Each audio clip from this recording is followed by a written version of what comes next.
Bueno, hola, ¿qué tal? Ustedes ya me conocen por un anterior encuentro virtual que fue la presentación de este seminario, y la idea de este segundo contacto es transmitirle algunos pequeños elementos para que ustedes puedan comprender un poquito más cómo nosotros hemos sistematizado de alguna manera eh, esta corriente de pensamiento de nuestra América, que en la Argentina se conoció como pensamiento nacional y en el resto de América Latina como el pensamiento latinoamericano. Seguramente en el recorrido que ustedes hicieron por los textos encontraron algunos vocablos, algunas palabras, algunos les pueden sonar medio complejas o raras, pero de alguna manera constituyen una tentativa de poder acercarles en este breve tiempo que dura el seminario cuáles fueron los principios generales o cuál fue el norte que caracterizó a estos pensadores y pensadoras durante sobre todo el siglo XX.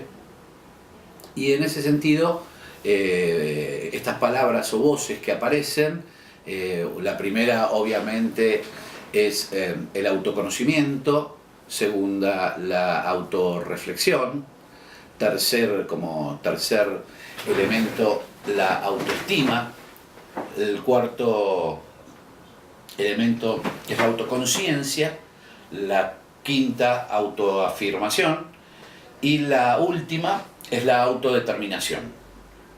Vamos a empezar entonces por la primera, que es el autoconocimiento. ¿Qué significa esta idea de autoconocimiento? Para muchos pensadores y pensadoras nacionales y latinoamericanas, el proceso posterior a la conformación de los estados nacionales, nos podemos ubicar si quieren temporalmente allí por los mediados del siglo XIX, tuvo mucho que ver con una política de desintegración, de alguna manera, de un gran estado latinoamericano o sudamericano que habían soñado sobre todo los mentores del proceso independentista.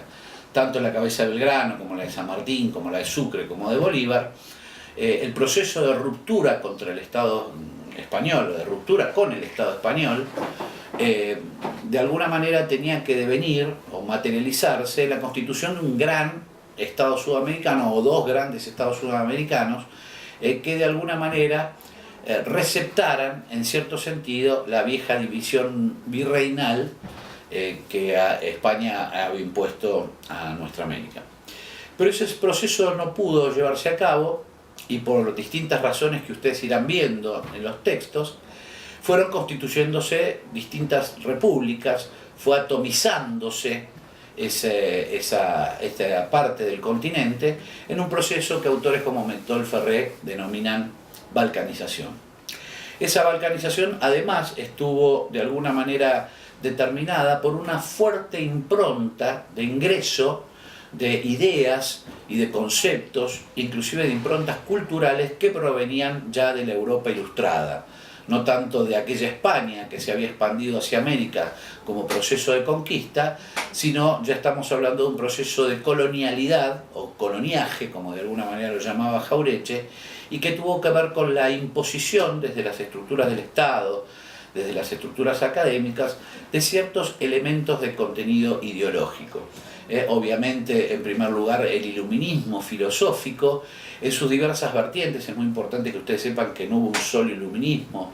No es lo mismo el Lumière francés que el Aufklärung alemán, es decir, que el iluminismo como filosofía en Europa no se materializó de la misma forma. Inclusive el positivismo, que de alguna manera fue base fundamental de la creación de los estados, tampoco es una corriente que en sus orígenes sea del todo homogénea, pero que de alguna manera y en cierto sentido fue utilizada por las élites para negar parte de un pasado. Es decir, la idea fundacional que de alguna manera acompañaba el ingreso de la modernidad en Sudamérica implicaba la idea de dejar atrás un pasado, de olvidar parte de un pasado que había sido muy importante y constitutivo. Y en ese proceso que tuvo mucho que ver con limitar o olvidar ese pasado, o ocultar parte de ese pasado, se omitieron en los relatos históricos que circulaban por el ambiente por los ambientes no solamente académicos, sino escolarizados, elementos sustanciales y protagonistas sustanciales de la historia argentina. En particular, si nos referimos a nuestro país, el gran protagonismo que tuvieron los caudillos federales en todo el proceso no solamente independentista, sino posterior. Y entonces surgirán en América Latina en general y en particular en la Argentina corrientes que van a promover la revisión de la historia, pero la revisión de la historia no como una idea de alguna manera de discutir ciertos aspectos del pasado, sino más bien de mostrar aquellos elementos que habían sido omitidos por los relatos históricos institucionalizados en estas nuevas repúblicas, entre comillas. Y esto es el proceso de autoconocimiento. Esto significa básicamente un proceso mediante el cual distintas corrientes intelectuales en América Latina comenzaron un proceso de revisar el pasado y de resignificar el presente a través de estos elementos del pasado que reaparecían en los relatos.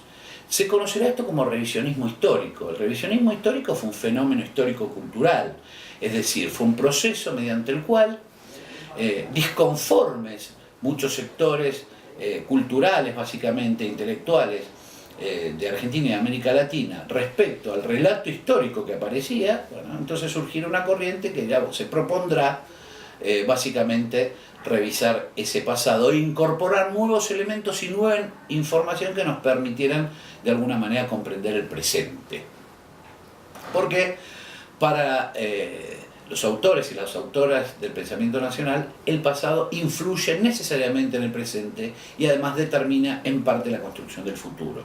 Es decir, también hay una revalorización del pasado como constitutivo del presente y como basamento para la construcción del futuro.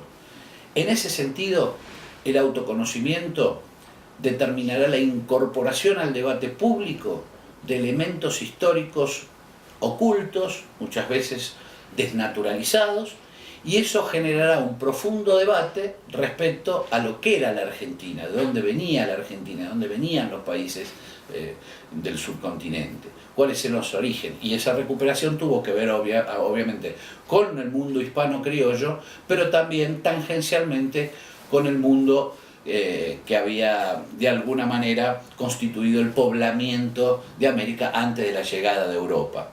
Es decir, va a haber un proceso de recuperación, si queremos llamarlo así, del pasado, recuperación que va a producir nueva información y que nos va a conducir a un segundo proceso, que es el de la autorreflexión.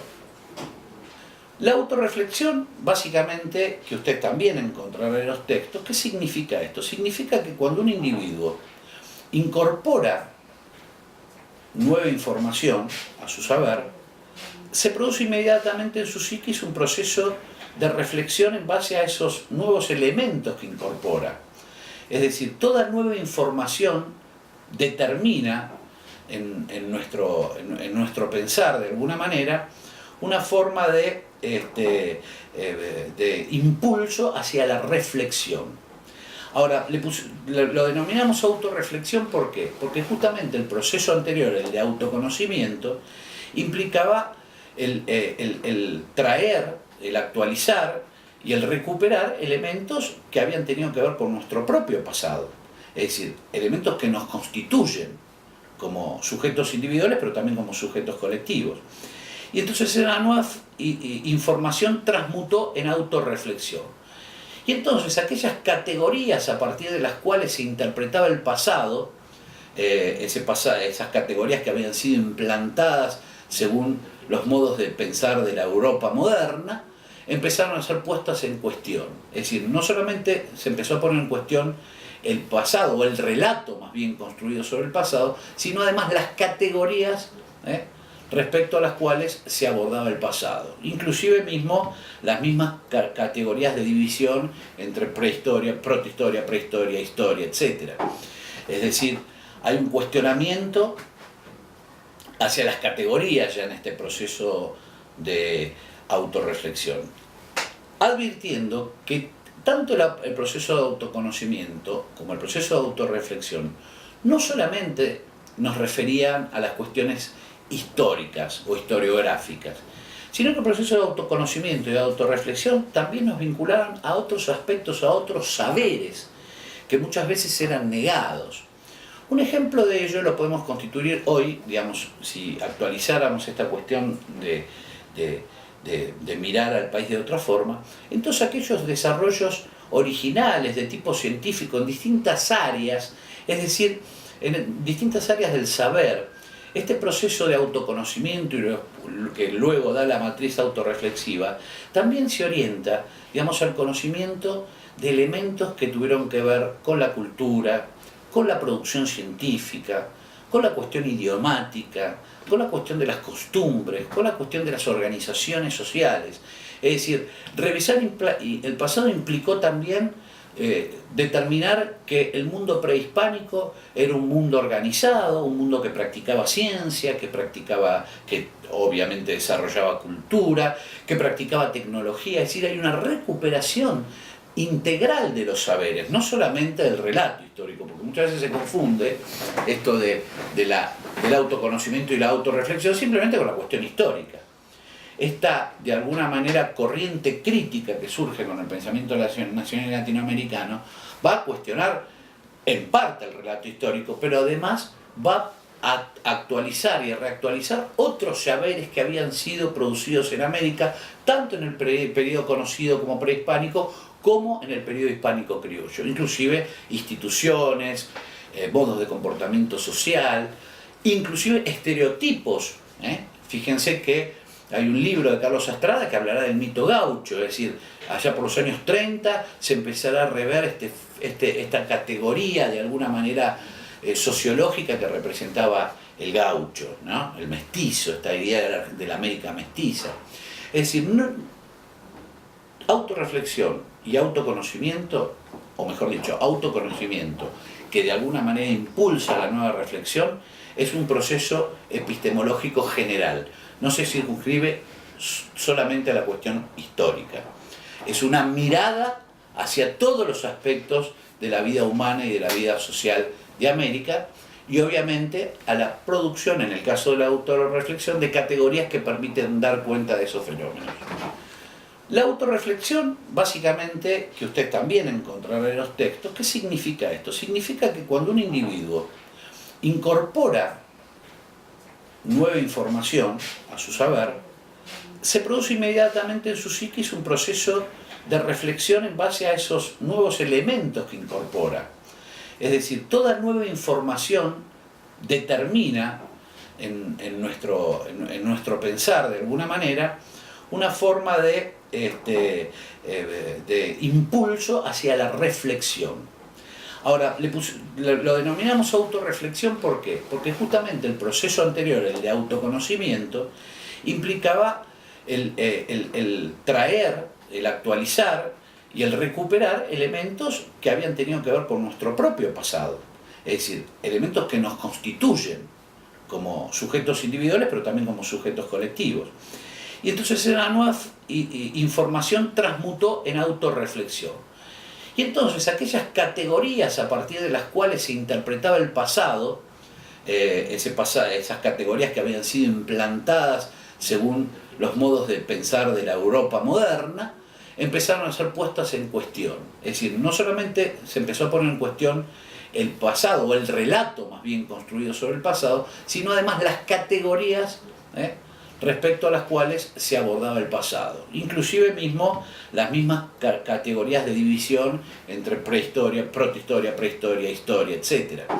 Es decir, hay un cuestionamiento hacia las categorías ya en este proceso de autorreflexión, advirtiendo que tanto el proceso de autoconocimiento como el proceso de autorreflexión no solamente nos referían a las cuestiones históricas o historiográficas, sino que el proceso de autoconocimiento y de autorreflexión también nos vinculaban a otros aspectos, a otros saberes que muchas veces eran negados. Un ejemplo de ello lo podemos constituir hoy, digamos, si actualizáramos esta cuestión de mirar al país de otra forma, en todos aquellos desarrollos originales de tipo científico en distintas áreas, Es decir, en distintas áreas del saber, este proceso de autoconocimiento y que luego da la matriz autorreflexiva, también se orienta, digamos, al conocimiento de elementos que tuvieron que ver con la cultura, con la producción científica, con la cuestión idiomática, con la cuestión de las costumbres, con la cuestión de las organizaciones sociales. Es decir, revisar el pasado implicó también determinar que el mundo prehispánico era un mundo organizado, un mundo que practicaba ciencia, que obviamente desarrollaba cultura, que practicaba tecnología. Es decir, hay una recuperación integral de los saberes, no solamente del relato histórico, porque muchas veces se confunde esto del autoconocimiento y la autorreflexión simplemente con la cuestión histórica. Esta, de alguna manera, corriente crítica que surge con el pensamiento nacional latinoamericano va a cuestionar en parte el relato histórico, pero además va a actualizar y a reactualizar otros saberes que habían sido producidos en América, tanto en el periodo conocido como prehispánico, como en el periodo hispánico criollo, inclusive instituciones, modos de comportamiento social, inclusive estereotipos. Fíjense que hay un libro de Carlos Astrada que hablará del mito gaucho, es decir, allá por los años 30 se empezará a rever esta categoría de alguna manera sociológica que representaba el gaucho, ¿no? El mestizo, esta idea de la América mestiza. Es decir, autorreflexión y autoconocimiento, o mejor dicho, autoconocimiento, que de alguna manera impulsa la nueva reflexión, es un proceso epistemológico general. No se circunscribe solamente a la cuestión histórica. Es una mirada hacia todos los aspectos de la vida humana y de la vida social de América, y obviamente a la producción, en el caso de la autorreflexión, de categorías que permiten dar cuenta de esos fenómenos. Como vimos hasta el momento, hay un primer proceso que es de autoconocimiento o de búsqueda, ¿no? De búsqueda no solamente de lo que se fue, sino de lo que se era, y un segundo, un proceso de autorreflexión, que tenía que ver con cómo nosotros nos mirábamos a nosotros mismos, cuáles eran, si las categorías a partir de las cuales se miraba al argentino, se miraba a América en esa época, que eran categorías eurocéntricas desde el punto de vista intelectual, creadas en otro continente que no era el nuestro. El tercer proceso que viene naturalmente fue una cuestión de estima, autoestima colectiva. ¿Por qué? Porque evidentemente si hay algún logro muy importante del pensamiento nacional durante sobre todo el periodo de las primeras décadas del siglo XX, es que va a haber una observación clara de que este prejuicio fundacional sobre el cual se fundó el Estado argentino, civilización o barbarie, donde los civilizados eran los otros y los bárbaros eran nosotros, y en todo caso lo que había que hacer era civilizarnos. Colocamos de alguna manera, el Estado fundacional argentino coloca la civilización en otro lado y la barbarie en el lado nuestro. Es decir, había generado obviamente un menoscabo hacia lo propio. Es decir, había puesto en funcionamiento una serie de mecanismos autodenigratorios donde lo hispano, lo criollo o lo indio, digamos, eran inferiores, bárbaros. No había cultura en esa América prehispánica, no había cultura en esa América hispano-criolla. El gaucho no era un sujeto histórico, de alguna manera. Hay una idea, diríamos, de cierto contenido racista en términos actuales, aunque a mí mucho no me gusta hacer historia contrafáctica, pero es evidentemente que la ideología oficial que se consagra a partir del establecimiento del Estado Nacional es una ideología con mucho contenido, digamos, racista en términos de la existencia de razas más aptas y menos aptas para el desarrollo del capitalismo, para el desarrollo de la industria y para el desarrollo de la cultura. Y en ese sentido, esa idea de nuestra propia barbarie generó, de alguna manera, mecanismos autodenigratorios, como enseñaba Jauretche. Jauretche los va a llamar sonceras a estos mecanismos autodenigratorios, que de alguna manera circulaban y eran internalizados por por los argentinos y argentinas desde la más tierna infancia, y hacían siempre pensar que la verdad estaba afuera, que la civilización estaba afuera, que de alguna manera el progreso siempre venía de afuera y que nosotros mismos no éramos capaces por sí mismos de encontrar nuestro propio camino de desarrollo. Eso generará lo que también Kusch plantea en Geocultura del Hombre Americano como el miedo a ser, o el miedo a ser nosotros mismos, ¿no? Entonces, esta idea de la autoestima tiene mucho que ver con la impronta que va a sellar, digamos, la fundación del Estado argentino, y con ese debate en el que participó obviamente Domingo Faustino Sarmiento en el libro del Facundo, donde claramente, o libros como El Matadero, donde claramente lo telúrico, lo propio, lo nativo estaba asociado a la barbarie y la civilización a otro lado. Es decir, poner en el otro el rol de civilizador. Y este proceso de denuncia que en el cual Jauretche va a ser un protagonista esencial, y ahí tiene el libro Manual de Sonceras Criollas o Manual de Sonceras Argentinas, donde él va a denunciar, señores, acá existen mecanismos automigratorios de tipo colectivo, y esto lo pueden ver permanentemente hoy en los medios de comunicación. Si permanentemente aparecen que los argentinos estamos primeros en el ranking de consumo de paco, de tráfico de cocaína, de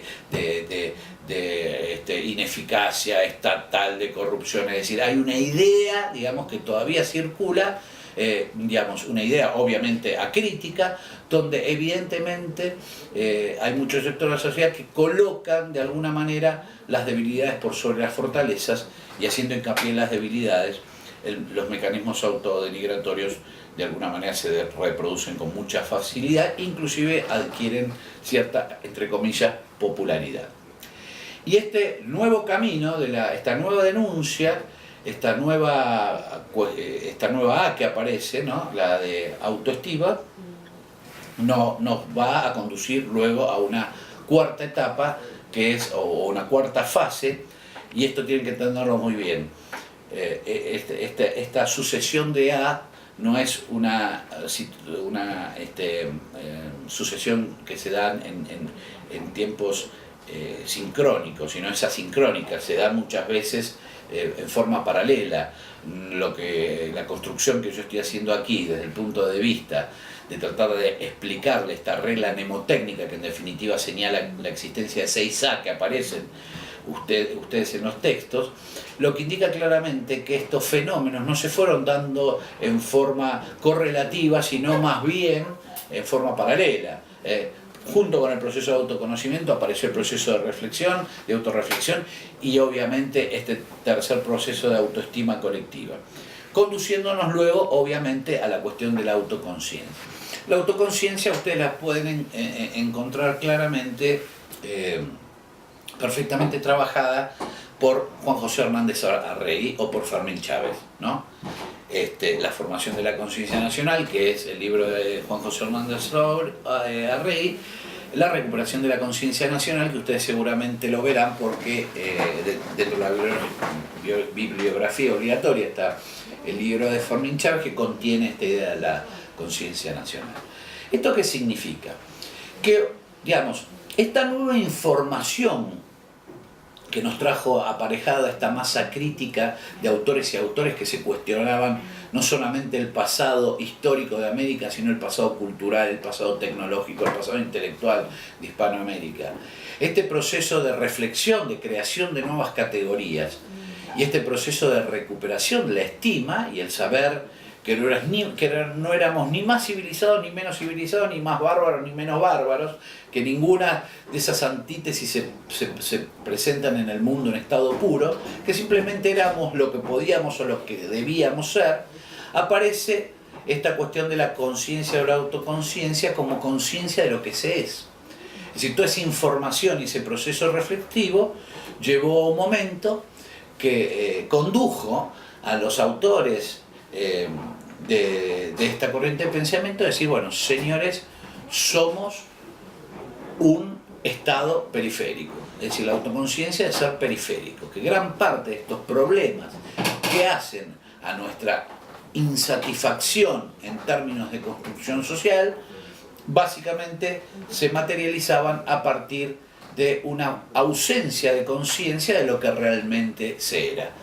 Y el concepto periférico, es decir, el concepto de nuestra ubicación en la periferia del mundo, es decir, nuestra no ubicación por la negativa en la centralidad de aquellos estados que habían adquirido un altísimo nivel de desarrollo, fue quizá el gran valor, porque no es lo mismo pensar desde el centro que pensar desde la periferia.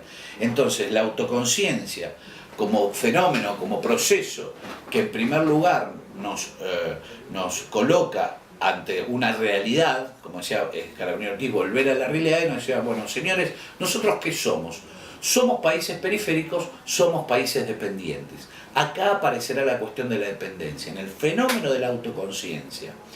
Obviamente, ayudado por el fenómeno del autoconocimiento de obras como Scalabrini Ortiz, donde él acredita cómo de alguna manera Gran Bretaña se fue incorporando fuertemente a los y de alguna manera detentar los hilos principales de la economía argentina, ya para la década del 30, estamos en 1930, 1930 y pico, 1940, ayudados por estos procesos anteriores, la autoconciencia de nuestra condición periférica hizo o determinó el surgimiento de corrientes que empezaron a plantear la cuestión de la colonialidad, es decir, de la situación colonial. Y ustedes muchas veces en los textos, esta literatura vinculada, o esta producción científica o literaria vinculada a la colonialidad, lo van a encontrar como procesos de descolonización, es decir, cuando los países periféricos toman conciencia de su condición de periferia y empiezan a producir, de alguna manera, literatura que da cuenta de esa situación y que propone diversos caminos para salir de esa situación de colonialidad. Y ahí esta idea de autoconciencia nos guía a un quinto proceso, que es el proceso de autoafirmación. La autoafirmación significa, es un poco, sí, y está así consecuencia de los otros, de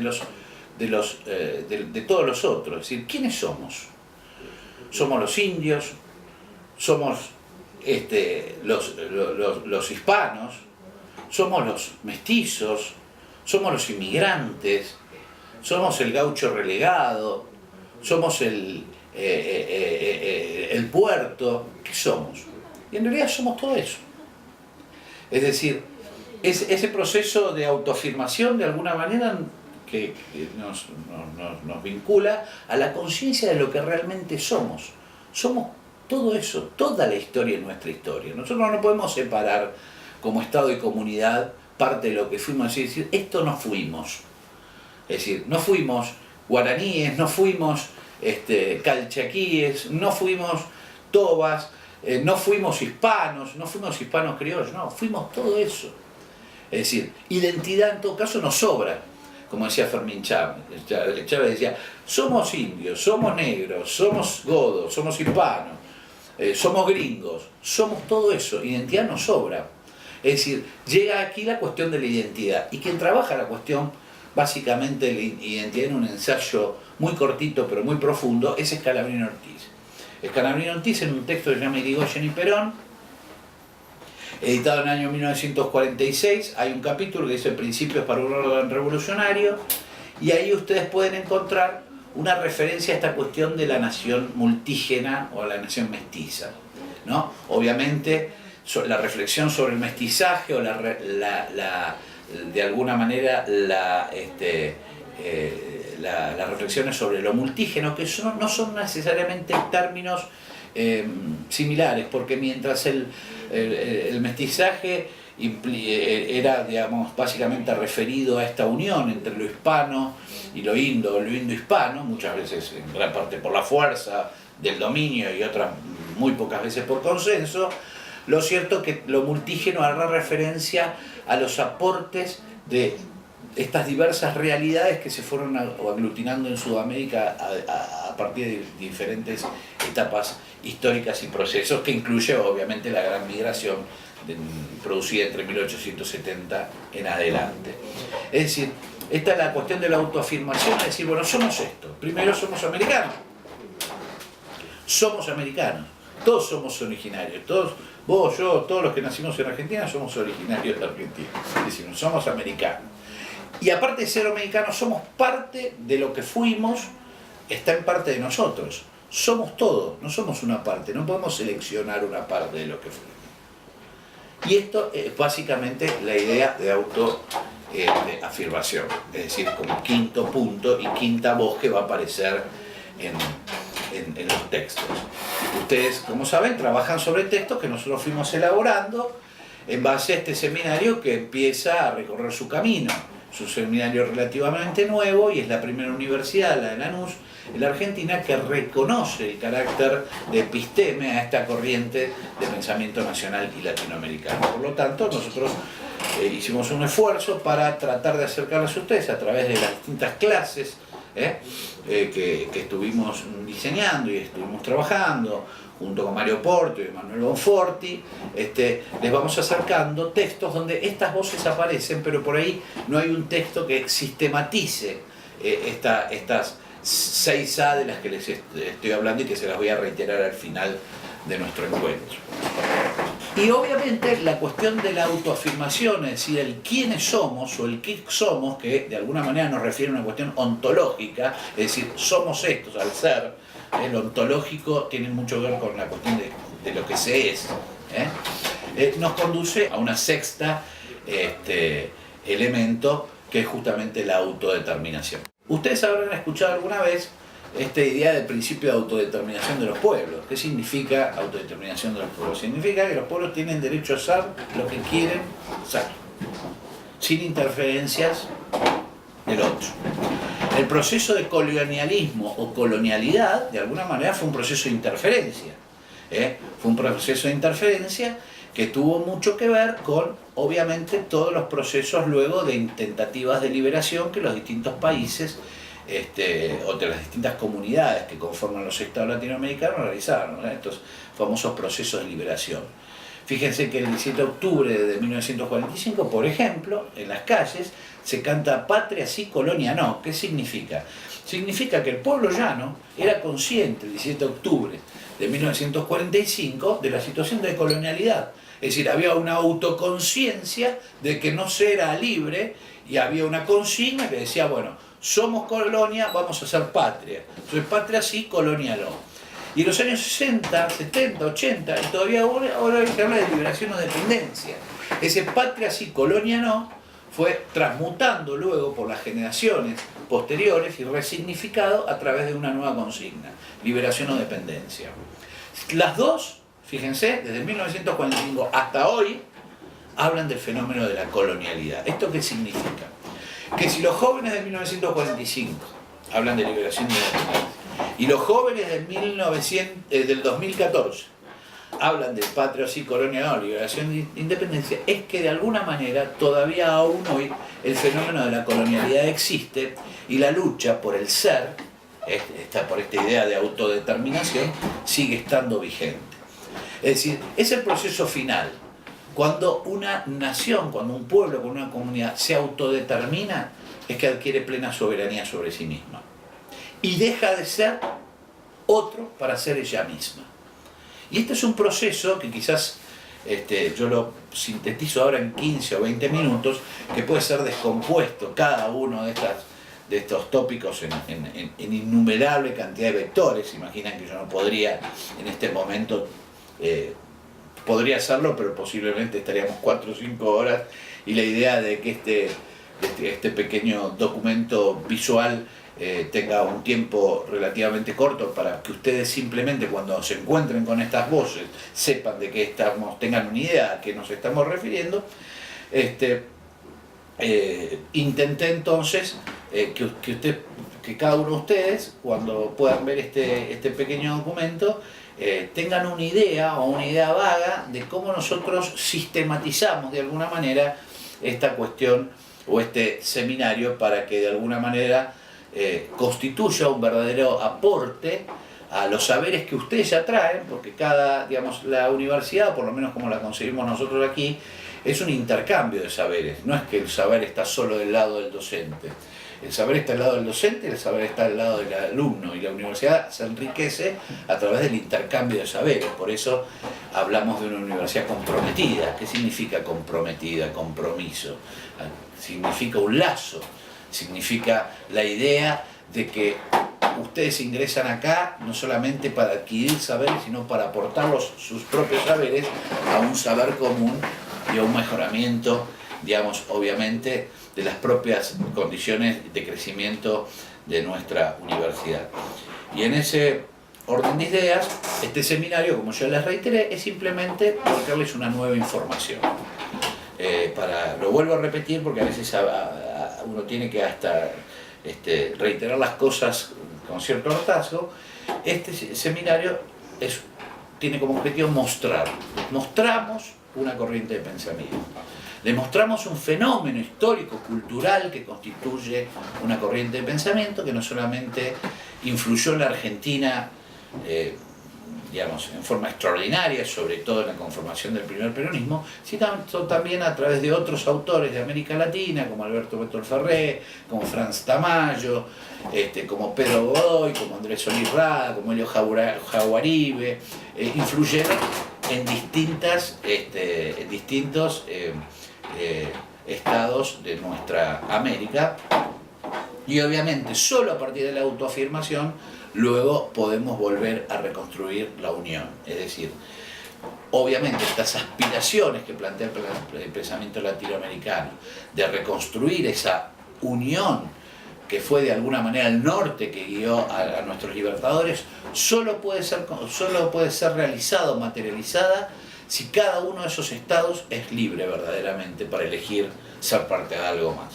Solo a partir de la autodeterminación de cada uno de los estados, latinoamericanos, sudamericanos, o mejor dicho, de nuestra América, porque nosotros tenemos que reapropiarnos de la palabra América, será posible una verdadera unión.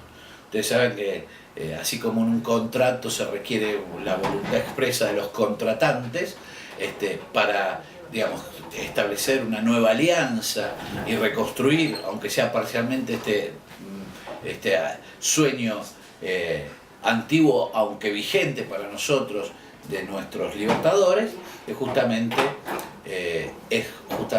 la autodeterminación la condición necesaria para que eso así suceda. Antes de concluir, simplemente recordar que nosotros de alguna manera recurrimos a esta regla de las 6A para que los ayude a ustedes a digamos, fijar algunos conceptos a través de vocablos. Cuando nosotros éramos chicos, ellos lo llamaban regla mnemotécnica, de alguna manera, que era una forma a partir de las cuales nosotros, a la combinación de vocablos, podíamos